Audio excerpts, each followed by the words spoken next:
건강하라! 경남 호준 박영환 원장입니다. 지난번에 이어서 오늘 또 특별한 분 모셨습니다.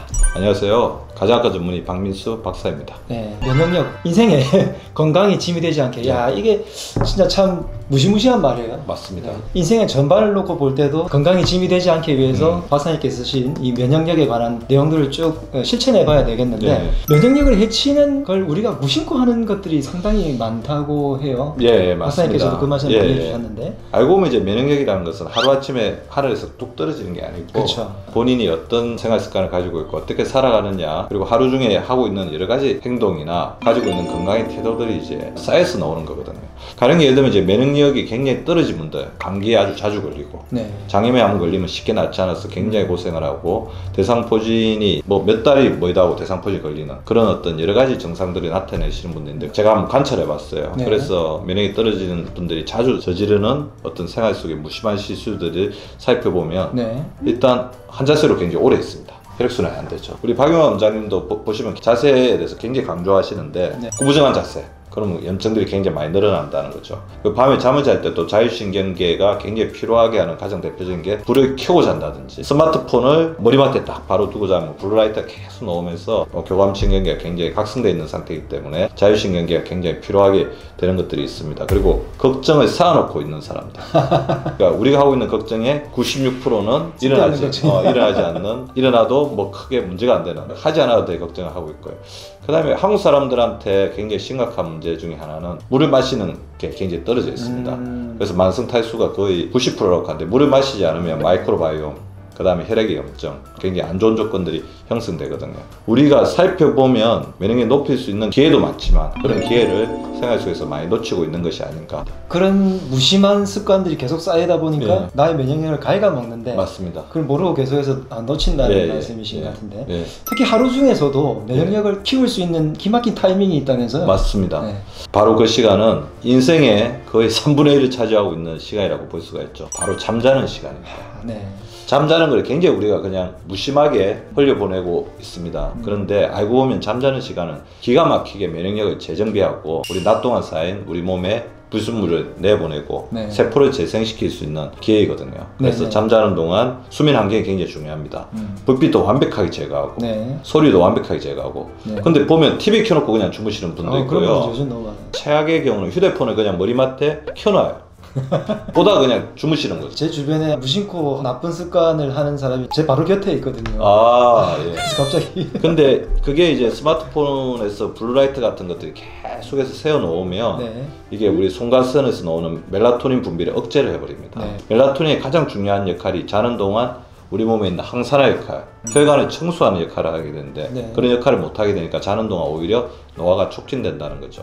그래서 박용환 우리 TV를 보시는 우리 구독자분들은 오늘부터라도 잘 때 스마트폰 반드시 오프를 하고, 자기가 좋아하는 파우치나 그다음에 박스 같은 게 있으면 스마트폰을 그 안에 넣고 네. 주무시는 습관을 해주시는 게 좋을 것 같고요. 밤에 잠을 잘 때 굉장히 긴장해서 주무시는 분들이라면, 자기 전에 마그네슘이나 칼륨이 풍부한 바나나 같이 긴장을 좀 풀어주는 음식을 좀 간단하게 섭취를 하거나, 자기 전에 족욕이나 목욕을 해서 혈액순환을 잘 시킨 상태에서 잠을 자는 게 좋을 것 같습니다.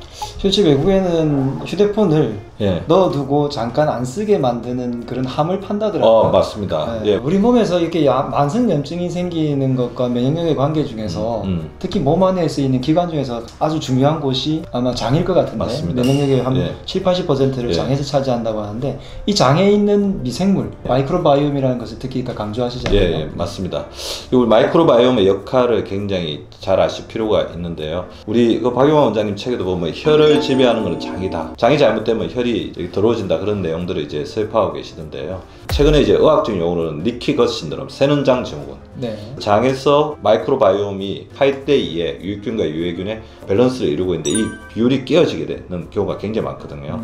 너무 정제된 탄수화물을 먹거나, 네. 아니면 지방식이를 먹거나, 스트레스가 많거나, 그 다음에 약을 너무 남용하거나, 그렇게 되면 마이크로바이옴의 균형이 깨어지고, 네. 장 점막을 지켜주는 그런 기능이 깨어지면서 장 안에 있는 독소들이 장점막을 공격해서 우리 몸으로 퍼지게 되는 악순환을 겪을 수가 있습니다. 그래서 제가 항상 강조하는 게 OR 전략을 많이 말씀을 드리고, OR? 예. 네. 첫 번째는 리무브, 제거하자. 유익균을 해치고 유해균이 좋아하는 요인들을 제거하는데 정제탄수화물, 네. 고지방식이, 그 다음에 만성탈수입니다. 네. 이런 부분들을 해결해야 되고요. 두 번째 리플레이스. 장이 이렇게 좋아지려면 소화기관이 활성화가 돼야 되거든요. 네. 나이가 들수록 소화 기능이 떨어지는 가장 큰 이유 중에 하나가 대사효소 쪽에 에너지가 많이 가게 되면서 소화효소의 기능이 떨어지게 됩니다. 그래서 소화효소가 풍부한 발효 음식들을 많이 먹는 게 굉장히 중요합니다. 그래서 된장이나 두부, 콩, 김치 등을 좀 잘 섭취하는 게 굉장히 중요할 것 같고요. 그 다음에 장의 균형을 맞추는 데 있어서 리이노큘레이션, 접종을 하자. 마이크로바이옴의 원천이라고 할 수 있는 유산균을 자기한테 맞는 것들 좀 드셔주시는 게 좋고,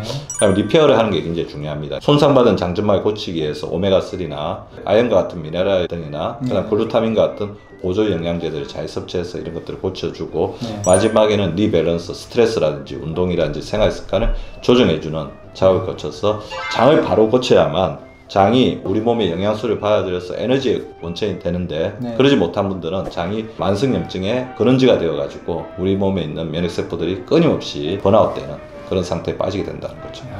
5가지 R 한 번만 더 짚어주시죠. 예, 5R. 첫 번째는 장이 싫어하는 걸 리무브하자. 두 번째는 리플레이스, 장이 좋아하는 소화효소를 대체하자. 세 번째는 리이노큘레이션, 예방접종을 하자. 즉 유산균을 접종하자. 네 번째는 리페어, 장에 문제가 생긴 부분을 복구시켜주자.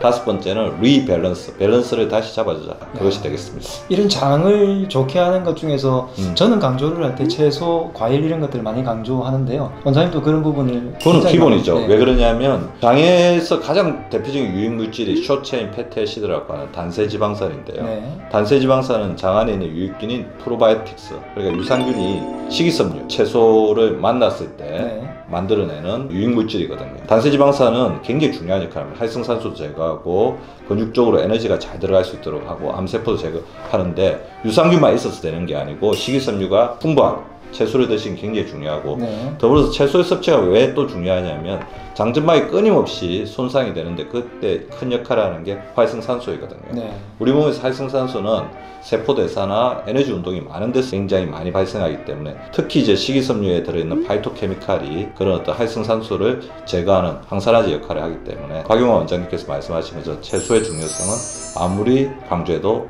지나치지 않습니다.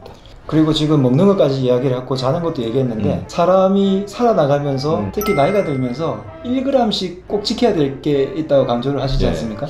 제가 하루 1g만 지키자 그렇게 이야기하고 있고, 어떻게 보면 지금 면역학, 건강학에서 가장 중요한 이슈가 되고 있는 게 바로 근육입니다. 그래서 WHO에서 한 20년 전에는 비만이 굉장히 중요한 전지구적인 문명병이다. 그리고 그 다음에 당뇨병, 그리고 얼마 전까지 치매가 됐고, 최근에는 근감소증으로 변화하고 있는 단계거든요. 그러니까 초고령화 시대가 되고 있기 때문에 당연한 기길이라고 생각이 되고, 코로나 후유증을 장기적으로 앓는 분들을 살펴봤을 때 근감소증이 굉장히 많아요. 왜 그런가 하면 우리가 근육을 만드는 가장 중요한 재료가 단백질이잖아요. 근데 근감소증이 있으신 분들은 단백질을 섭취하게 되면 근육을 만드는 데만 해도 단백질 다 사용되는데 부족하죠. 근데 단백질의 가장 중요한 작용이 효소도 만들고 호르몬도 만들고 무엇보다 면역 항체를 만들거든요. 그래서 면역이 떨어질 수밖에 없고, 근육에는 이제 마이오카인이라고 하는 천연 항염증 물질이 나옵니다. 그래서 근육이 풍부한 사람이 염증으로부터 자유로울 수밖에 없는 거죠. 그래서 면역력을 위해서 가장 중요하게 하나 노력하겠다면 근육을 늘리는 행동들, 그 다음에 양질의 단백질을 충분하게 섭취를 하고, 단백질만 섭취한다고 해서 근육이 만들어지지는 않아요. 채소나 그 복합탄수화물 같은 적절한 에너지원들이 같이 결합이 돼야지 근육이 만들어지는 거거든요. 시간이 날 때마다 근력 운동, 유산소 운동 통해서 우리 몸의 허벅지 근육이나 팔 근육이나 복부 근육을 늘려주는 노력들을 게을리하지 않아야 합니다. 그래서 근육이 면역이다 그렇게 생각하셔도 된다는 거죠.